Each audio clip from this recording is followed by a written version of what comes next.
Hey everyone, welcome. I am Dan Bova at entrepreneur.com and welcome to the first Ask Mark of 2023, the first of many. We are about to be joined by Mr. Mark Randolph, who you all know was the co founder and founding CEO of Netflix.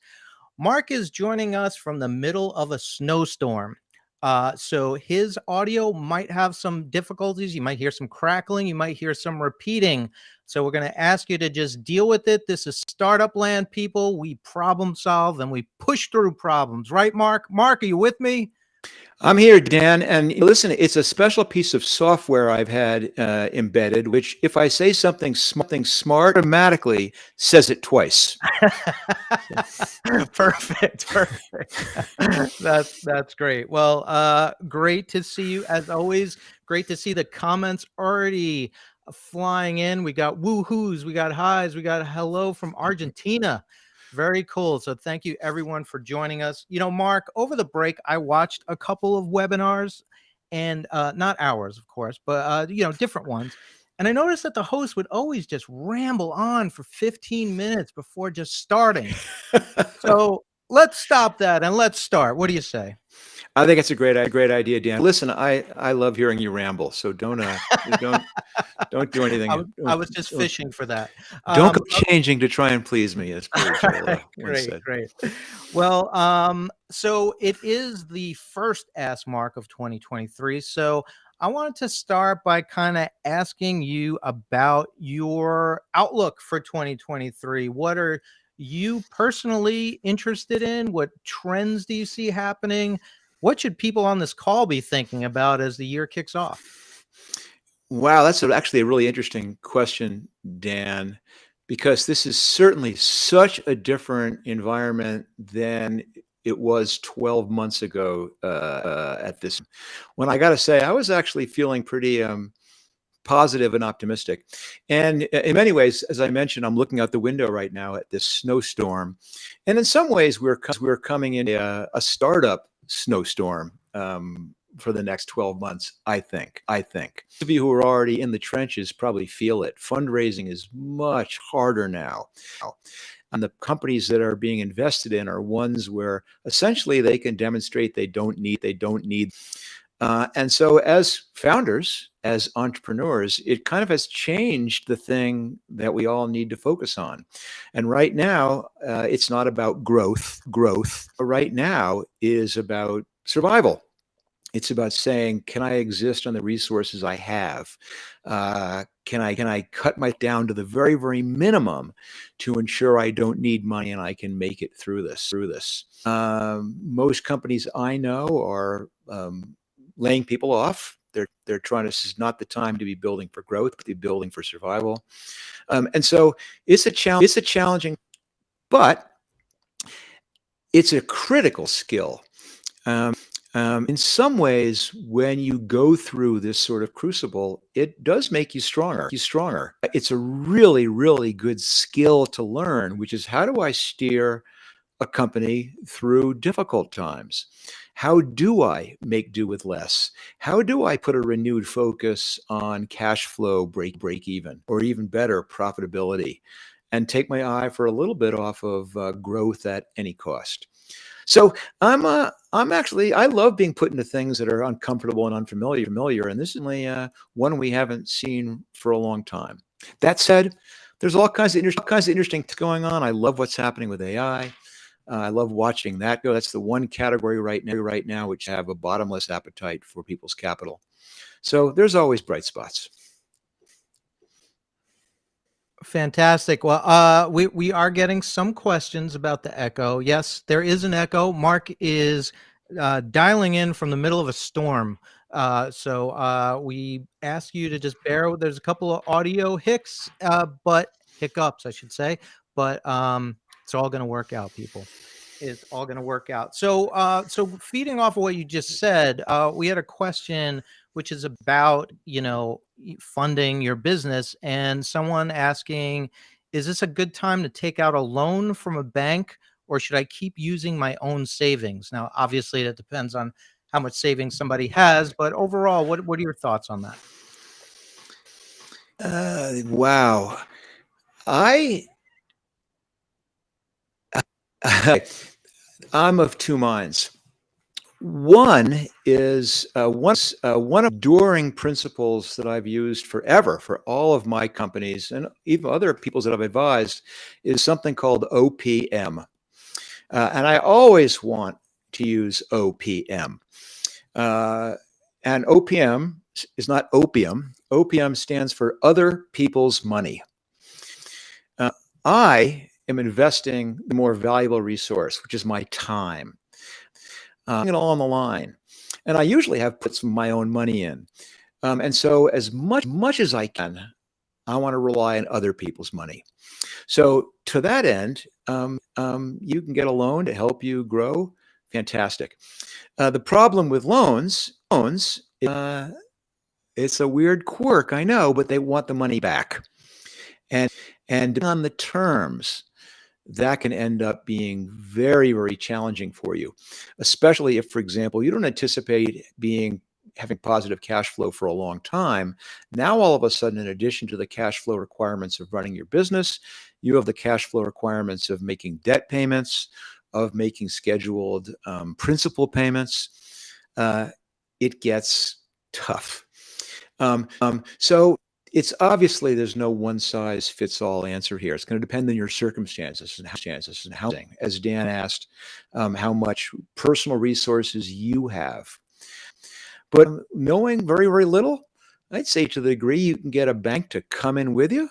And of course, I'll mention it. You didn't bring it up, but an even better one is, of course, equity, which does not need to get paid back. And so I hope you are asking the question about debt. Equity is not available to you, as opposed to because you're concerned about dilution or about giving any of my company away. Believe me, you'll have plenty left for yourself if you're successful. Equity is much better because they're in it with you for the long haul. You're not going to have those repayment requirements. So, in order, equity raising first, then debt second, and then funding it yourself third. And this does not apply if you're in the very early stage of validation. We're trying to show there. If you don't have product market fit, do it yourself. Don't spend any money. Not a validation hack. Do it cheap. Great. And a follow-up to that for everyone who's watching, who's obviously a fan of Marc Randolph's. Marc, you were one of our investors on the show Entrepreneur Elevator Pitch, and we got to watch you in action, getting pitched to, reacting to it live. And always loved, you always had a unique way of looking at the pitch you just heard, at the person. But for a lot of these people who are going to be asking someone for investment or asking someone to partner up for them, what are the kinds of things that you like to hear when someone's either asking to see if you want to get on board with something, if you want to invest your time or your money in it? There's two important things that I'm looking for. Number one, the most thing is I want to hear about traction. I want to hear what you have learned. I don't want to hear how great your idea is. I don't want to hear about how amazing the problem you're, and I absolutely don't want to see your revenue projections, which miraculously in year 3 go dramatically up and to the right. Tell me what you've learned. If you can sit down or stand up and say, "Here, tried, here's what I've learned," that is a huge positive for me. And the more detailed, the better. I've learned what it costs to acquire a customer. I've learned my lifetime value, learned my churn rate. I've learned what they like and what they don't like. Because it tells me you understand this business and that you're not basing it on I believe, you're basing it on the dose. The second thing I'm looking at is you. Uh, so much of startups is uncertainty. No matter what you say is going to happen, no matter what you think is going to happen, it's not going to happen. Something different's going to happen, which means I have to have confidence that you will have the persistence and the creativity to see it through. You'll be willing to pivot. You'll be willing to drop preconceptions and go in a new direction. And I want to pick. So don't be someone you're not. Don't pretend to be something. Don't try and sex what I'm looking for. Be yourself and let me see that. Because finally, what you're betting on is the person. You're not betting on the idea. So if I don't see that or feel that, you've really lost before you even. Great. Sorry, you the audio dropped out there for 1 second, but what I want to say, and this isn't so much a question, an observation, is that you talk a lot about having that grit and that drive, and you're a living embodiment of that right now because when we started this off, we knew there were some technical problems, and you were just like, let's just do it. Like a lot of people would have just said, "All right, let's cancel it and we'll do it again on a better day." So I appreciate that, and I think everyone in the chat appreciates that. So just wanted to throw that out there.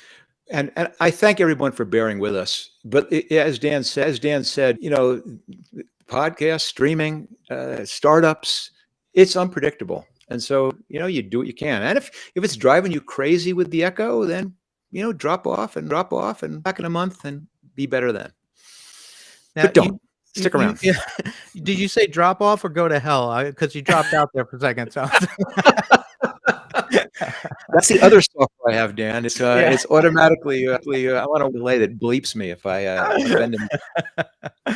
So, I did want to ask you a sort of avenue of entrepreneurship or business ownership that we haven't talked about much on here. But today, entrepreneur.com, we have put up this year's Franchise 500, which ranks the top 500 franchises, that we've rated based on their success and ease of running and the support you get.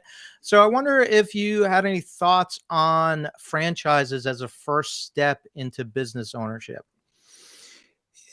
Certainly, franchises are a very different beast, but it's not. It's different, and I won't say one's better, not better. Uh, what's wonderful about a franchise is they've figured it out. Ideally, they've got product market fit. They know who the right customer is. They know how to attract that customer and they know what product to offer to that customer. And hopefully, the franchise has developed the playbook for you to execute on. Now, I'm not saying you can just phone it in because obviously you have to adapt the playbook to your specific market, your specific locale, your specific customer type. You do have to go through all those stages, but a huge piece of it has been taken off your plate. And so if that's what you're looking for, it's a fantastic way to get started. You still do have to run your own business. You have to take that responsibility for the buck stopping with you. You've got to hire and train great people. You've got to again, a playbook to your own specific market.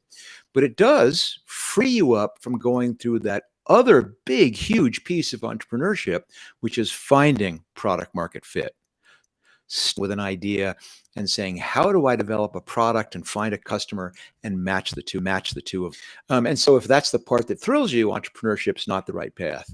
But if you don't care about, want to jump into something where someone has already done that hard work, then a franchise is a fantastic, have your own business and have a huge part of the risk taken out of it. And I actually love what Entrepreneur has done because certainly one of the big risks about buying into a franchise is this uncertainty about just how trustworthy is this? Just how confident can I be that if I put down the money, get the franchise up and run it, that it's actually going to behave the way I've expected to. So having third parties which can go in and help you evaluate what are the best franchises to buy into is a real positive thing. That's great. And, anyone who's interested, you can check that out at entrepreneur.com and look for Franchise 500s. That whole trustworthy thing has me thinking, as people are just starting out in particular, we don't have a network of people that we work with. Oh, I've got a great person who does this. I've got a great person who does that. How do you how do you kind of vet people that you haven't worked with before? How do you get a sense if they're on the up and up? And of course, in the news every day, it seems like there's some other big scheme that's stealing millions of dollars from people. How do you avoid that? We could spend 6 or 7 of these live streams talking about nothing, but it's an incredibly interesting topic, and you can always get better and better at it. Spence, a few tips. Number one is when I do it, I spend a tremendous amount of time about what I want that person to accomplish. And I'm going to emphasize that. I'm asking myself, what do I want this person to accomplish? I do not spend time saying, I don't start by saying, what have they done? What current job are they in? What's their education? Are they I don't care about any of that stuff at the beginning. It's purely about what do I expect them to accomplish? And I will actually, my friend Patty McCord, who ran HR at Netflix for all this, she used to say, what I want you to do is picture a year and a half to 3 out. And what I want you to picture this person you're hiring, what they've done, they created for the company. What have they done in the role that you wanted them in? Now, I want you to create a movie which goes from today to that point. And I want to know what the key scenes are. What decisions did they make? What were they doing each day? And get this real picture of what you want them to accomplish and how you expect them to accomplish it. Once you're there, then you can back into saying, well, what kind of background and experience and skills would I want some have to be able to achieve those things? Which is very different than what job have they had in the past or what's their education level. I'm being very specific. I want them to have as a skill or a background to be able to accomplish the things I want. I will put together a team of people to interview them entirely to help me evaluate, do we think this person has the skills and experience to accomplish those things? I'm not saying, oh my gosh, our senior VP of sales is going to have to meet this person. I don't care what your role in my company is. I'm purely going to put together this team based on evaluation.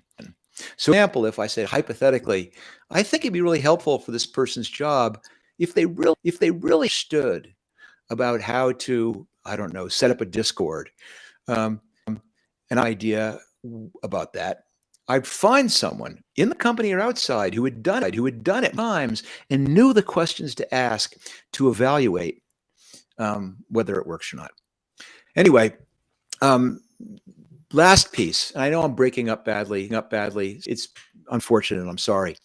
Is that when I find someone, I keep them. I keep them around. I don't necessarily mean working for me, but I'll go back and get them. I'll do a new company 3 years later, and I'll go steal them from wherever they are. Once you find people who work, you want to keep it. That's excellent. That's excellent. And yeah, it's funny. Whenever we've gone out, you seem to always try to lose me. So I'm not sure what that's that's all about. We did have one final question, which is interesting. It's just one word. They just wrote in the chat here, money. How do you respond? Helpful. Okay. That's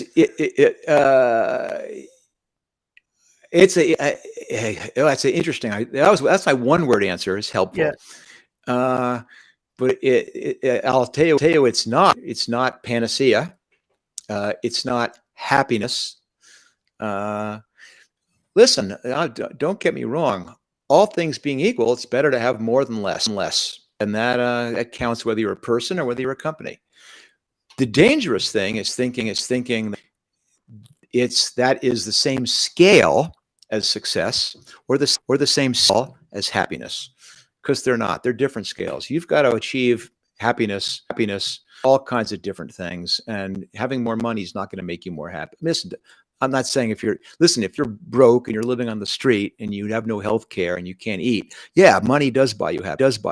We're not talking about that. We're talking about these once you have these basic sustenance things, you've got to figure it out yourself. Same with business success. Pouring more money on it can make things worse rather than better. So those of you who were there at the stream heard my comment that said, yes, this year is going to be really hard because money is going to be very hard to come by. But it's a good skill to develop, is to realize that can't be papered over with money, and you better learn how to solve them without it. Well, that's awesome. And wow, I mean, I gave you one word, and what an answer. That's fantastic. Well, Marc, thank you so much for doing this, especially in the middle of a storm. We always appreciate it, and especially appreciate it today. I'm going to ask you one last question because this just rolled in, and I thought this was interesting. So someone is asking if it's wise to start a business while completing their degree, and I wonder if you could talk more to is there any like perfect time where everything's done and now I can concentrate on this one thing? Wow. So Dan, I have heard every single possible reason for why people are unwilling to start. And that's one of them. I'm still going to school, or I can't raise money. I can't founder. I need to learn how to code. Blah, blah, blah, blah. I mean, there's 100 of them. The best time to start is now. And I would argue the best time to start a business is when you're getting your degree. I mean, you've already solved, you obviously, if you're getting your degree, you're not starving. You're obviously have a way to live. So yeah, do it on the side. Rule number one, if you're looking for product market fit, don't quit your day job. Figure it out in your basement, in your spare time, on the weekends. Once you have some sense that actually might work, yeah, then you may want to begin investing more, both money and time. But while you're going to school is a great time to start a business. But the more important thing is if you have an idea, how to do something, if you can see this great path, then don't let anything stop you. That's the real answer, Dan. That's kind of a great way to end it too. Yes, I think that is a great way to end it. Thanks, Marc, so much. Thanks for everyone for your great questions and for hanging in there with us. We really appreciate it. We are going to be doing this many times again, so be sure to be on the lookout for that. So from Entrepreneur, thank you. And Marc, I hope you get to bomb those hills that are getting covered in snow right now. I'm on it. But listen, I apologize to everybody for the audio quality, but we'll fix it up for next time. I promise. But thanks much, Dan. Thank you.